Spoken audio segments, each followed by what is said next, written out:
আলহামদুলিল্লাহ বুকে হাত দিয়ে বলি, নিজে কিছু খুব করতে পারি নাই, কিন্তু জনগণরে মাশাআল্লাহ কিছু দিতে পেরেছি, আল্লাহ শুকর।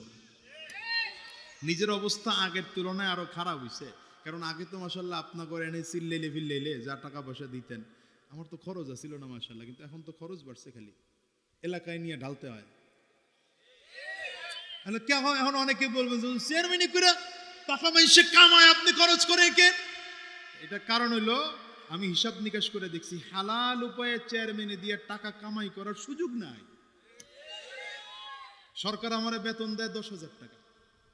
কত কথা কয়, তাও 10,000 পুরো সরকার দেয় না, সরকার নিজে দেয় 4,500। কত? 4,500। আর বলছে বাকিটা চাইলে ইউনিয়ন পরিষদের ইনকাম থাকলে নিতে পারে। তো আমি চিন্তা করলাম 10,000 করে বেতন হইলে টোটাল 5 বছরে 5 বরং 60 মাস কয় লাখ টাকা বেতন পেলাম? দেখছেন এতক্ষণ লাগে বলে হিসাব মিলে 1,000 কোটি টাকার হিসাব মিলে বিদেশ পাচার করে এলাম, তখন হিসাব খুব মিলে। কারণ 10,000 টাকা কইছি তো হিসাব মিলে না। না কত? 6 লাখ টাকা বেতন পাওয়ার জন্য বুঝি 2.5 কোটি টাকা খরচ করো চেয়ারম্যানিতে।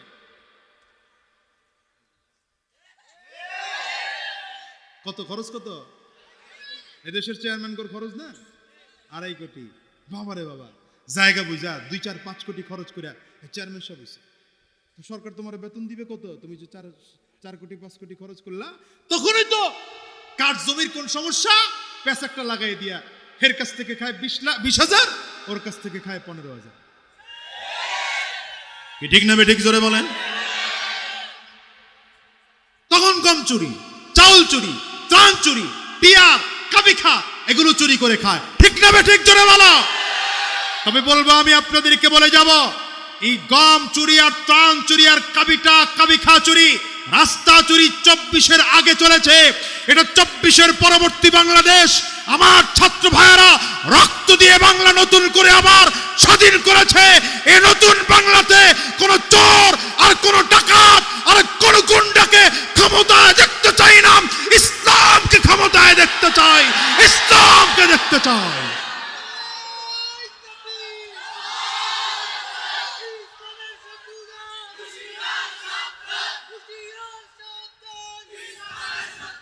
কে চোর যাবে না ইসলাম ক্ষমতায় যাবে? হ্যাঁ, ইসলাম ক্ষমতায় যাবে। আমাদের সমস্যাটা কোথায় জানেন? আমাদের সমস্যা হলো আপনাদের নোয়াখালীতে তো মনে হয় জাহাজ, স্টিমার, ট্রলার একটু কম চলে, ঠিক না? আচ্ছা, লঞ্চ দেখছেন তো? আমাগর মাশাআল্লাহ বরিশালে এটা খুব ভালো চলে, এই জন্য আমাগরে কয় বরিশালে খেতার গাটি।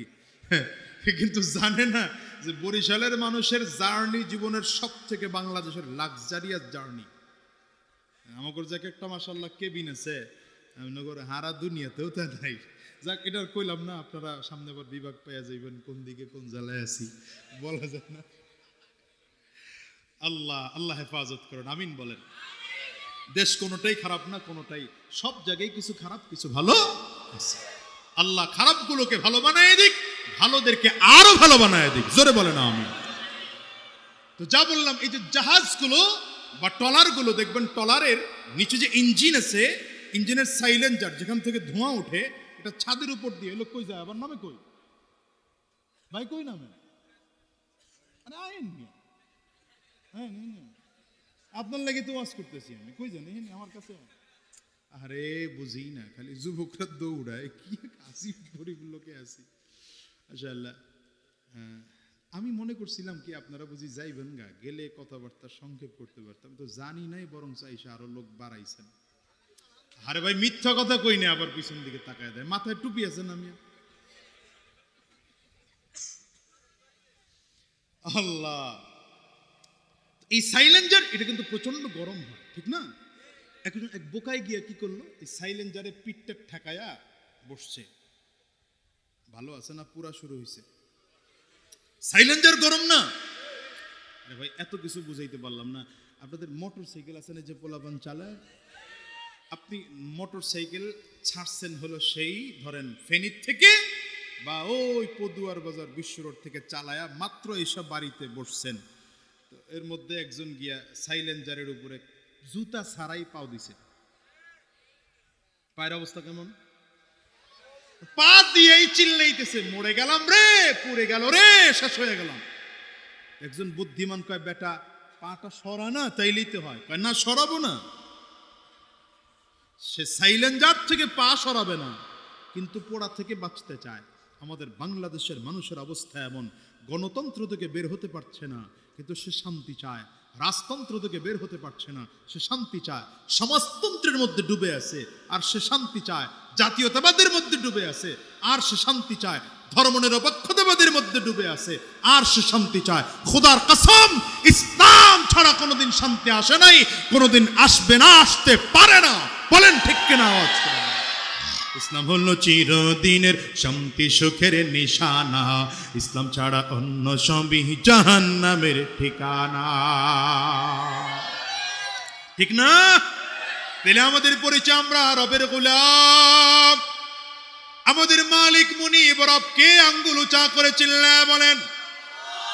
এই জন্য বান্দার সব সময় কাজ হলো, দায়িত্ব হলো, গোলাম নিজের কথায় চলতে পারে না, গোলাম মালিকের কথায় চলবে। ওই যে কর্মচারীর কথা বলতেছিলাম, কর্মচারীটা সারাদিন দোকানে 40 কাপ 40 বার গিয়া চা আনে, 50 বার গিয়া চা আনে, মাঝে মাঝে বাচ্চারা দিয়ে মজু আনান, মাঝে মাঝে একটু পানি আনতে পাঠায় দেন, আবার বলেন দোকানের মালটা ওখানে রাখ।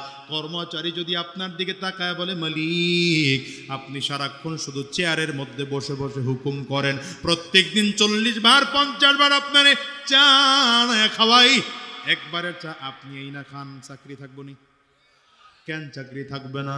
কারণ হলো তুই বেটা কর্মচারী, তোর দায়িত্ব হলো আমি মালিক তোকে মাস শেষে বেতন দেই, বেতন পে করি, 1 টাকাও তোর বাকি রাখি না। তোর দায়িত্ব হলো আমি যা হুকুম করব তা পালন করবি। আমার আল্লাহ বলেন, গোলাম ওই যে দোকানের মধ্যে কর্মচারী রাখছো, ওর প্রতি তোর কোনো অবদান নাই, ওকে বানাইছি আমি আল্লাহ, ওরে লালন পালন করেছে আমি আল্লাহ, ওর শরীরে শক্তি দিলাম আমি আল্লাহ। তুই শুধু মাস শেষে ওরে মাত্র 10,000 টাকা বেতন দিয়া সারাটা দিন গাধার মতো করে খাটাও, কিন্তু গোলাম আমি আল্লাহ তোরে চমৎকার করে বানাইলাম, তোরে হাতের জায়গায় হাত দিলাম, পায়ের জায়গায় পা দিলাম, নাকের জায়গায় নাক দিলাম, চোখের জায়গায় চোখ দিলাম। আমি আল্লাহ কুদরতি ভাবে নিজের হাত দিয়ে তোর চেহারাটারে বানাইলাম, কত সুন্দর করে কপাল বানাইলাম, কত সুন্দর করে তোর চোখটারে বানাইলাম, কত সুন্দর করে তোর মুখ বানাইলাম, কত সুন্দর করে তোর নাকটারে সেটিং করে দিলাম। এরপরে তুই যখন জন্মগ্রহণ করেছো, ছোট্ট বাচ্চা যখন দুনিয়ায় ভূমিষ্ঠ হয়, এই বাচ্চাটার দুনিয়ায় এমন খাবার দরকার, এই বাচ্চাটার পাকস্থলী যেমন তেমন তার খাবার দরকার। দেখেন তো আমার আল্লাহ তাআলা আমার মায়ের কাছে তেমন খাবারের ব্যবস্থা করে দিয়েছেন। জমিনে আসলাম, রব বলেন, গোলাম রে আমি তোর জন্য খানা রেডি করে দিয়েছি। আপনি দেখবেন বাচ্চা ডেলিভারি হওয়ার ঘন্টা 2 ঘন্টা আগেও কোনো মায়ের স্তনে দুধ আসে না, কিন্তু রব বলেন, গোলাম রে তুই জমিনে আসার সাথে সাথে তোর জন্য মায়ের কাছে খাবার দিয়ে দিলাম। মা তোরে কোলে নিয়া শান্তি পায়, ডেলিভারির কষ্টটা মা ভুলে যায়। এবার তোর মুখটা মায়ের বুকের সাথে ঠেকায় দেয়, তুই টেনে টেনে দুধ পান কর। এমন চমৎকার খাবার তোরে দিলাম, বেশি ঠান্ডা না, বেশি গরম না, বেশি নরম না, বেশি শক্ত না, বেশি পাতলা না, বেশি ঘন না। তোর পাকস্থলীর জন্য যেই খাবার দরকার আমি আল্লাহ তোর জন্য সেই খাবারের ব্যবস্থা করে দিলাম। দেখেন তো এই বাচ্চার যে খাবার দরকার, এই খাবার যদি মায়ের স্তনে না থাকতো, এইলে দুনিয়ার এমন কোন শক্তি ছিল না বাচ্চারে বাঁচায় রাখবে। কারণ ছোট্ট বাচ্চা জমিনে আসার পরে ডাক্তাররাও বলে 6 মাস ধরে বাচ্চাকে পানি পর্যন্ত খাওয়াবেন না, শুধু মায়ের বুকের দুধ খাওয়াবেন। কেন বলে?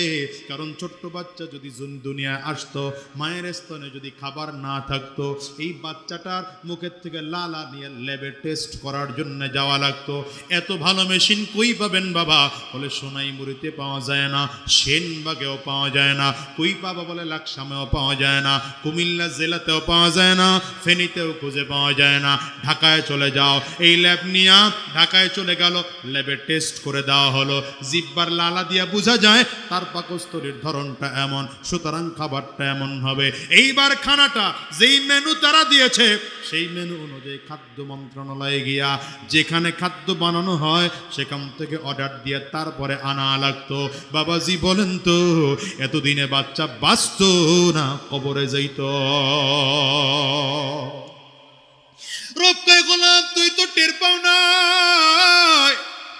আমি তোর জন্য কত নিয়ামত সাজায় রাখছি, তোর মায়ের স্তনে তোর জন্য খাবার রাখছি, তুই মায়ের খাবারটা সুন্দর করে খাও। আবার দেখো জন্মগতভাবে আল্লাহ তাআলা মুখের মধ্যে দাঁত দেন নাই। কেন দাঁত দেন নাই? রব